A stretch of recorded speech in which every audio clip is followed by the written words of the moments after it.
Dobrodošli na kanal Saznaj više i danas vam predstavljam 5 najneobičnijih plaža na cijelome svijetu.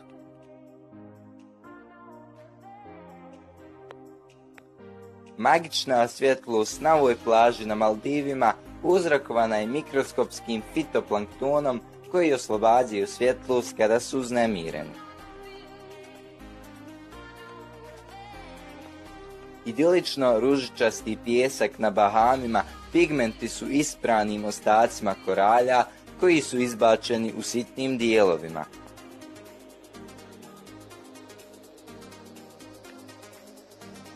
Za ovu plažu u Meksiku se kaže da je nastala nakon što je meksička vlada koristila nenaseljena ostrva za ciljanu praksu 1900.